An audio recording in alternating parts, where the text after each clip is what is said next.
Di memperkenalkan diri, nama saya Yusuf Martin Parlena Bambang dari kelas MJ 401, Prodi PJJ Manajemen S1, mata kuliah Perekonomian Indonesia. Izin presentasi tentang utang negara dan pembangunan infrastruktur, risiko dan peluang. Utama utang negara. Utang negara adalah pinjaman yang dilakukan oleh pemerintah, baik dari dalam negeri maupun luar negeri, untuk membiayai kebutuhan negara yang tidak bisa dipenuhi hanya dari penerimaan pajak dan untuk pendapatan lainnya. Tujuan utang utama utang negara adalah yang pertama, mendanai pembangunan seperti infrastruktur, pendidikan, kesehatan, dan lain-lain. Kedua, menurut defisit anggaran. Ketika belanja negara lebih besar dari pendapatan. Yang ketiga, menjaga stabilisasi ekonomi, terutama saat terjadi krisis atau perlambatan ekonomi. Konteks dan kebijakan utang negara tahun 2025. Pemerintah Indonesia memandang utang sebagai alat pembiayaan strategis, bukan beban, dengan fokus pada belanja produktif seperti pendidikan, kesehatan, perlindungan sosial, dan infrastruktur.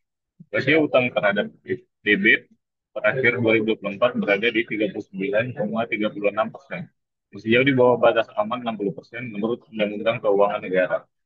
Kebijakan utama mengutamakan pembiayaan dalam negeri melalui surat berharga negara atau SBN, ORI, dan suku tabungan.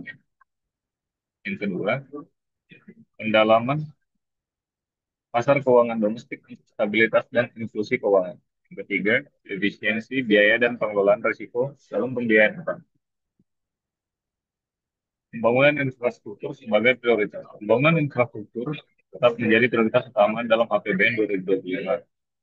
Dengan belanja negara mencapai 3.613,1 triliun, naik 8,7% dari tahun sebelumnya, infrastruktur dianggap sebagai pengungkit pertumbuhan ekonomi jangka panjang, meningkatkan konektivitas, efisiensi logistik, dan daya saing nasional. Namun peningkatan belanja ini menciptakan defisit fiskal sebesar 616,2 triliun atau 2,53% dari PDB yang dibiayai sebagian besar melalui risiko utang dan tantangan ekonomi. Risiko utama utang yaitu ketergantungan pada utang untuk belanja ekspansif. Yang kedua, volatilitas pasar global termasuk suku bunga dan nilai deflasi. Dan yang terakhir, transisi pemerintahan dari Presiden Jokowi ke Prabowo Subianto yang berpotensi mengubah arah kebijakan fiskal. Peluang dan teori ekonomi. Teori Keynesian mendukung pembiayaan defisit untuk mendorong pemerintah permintaan agregat, terutama saat ekonomi melambat. Belanja infrastruktur dapat menciptakan efek multiplier yang besar. Teori Ricardian Equivalence mengkritisi utang pemerintah karena masyarakat akan mengantisipasi pajak di masa depan sehingga mengurangi konsumsi saat ini. Namun ini kurang relevan di negara berkembang dengan literasi fiskal rendah. Teori pertumbuhan endogen menekankan pentingnya investasi dalam infrastruktur dan pendidikan sebagai pendorong pertumbuhan jangka panjang. Utang yang digunakan untuk belanja produktif dapat meningkatkan output potensial.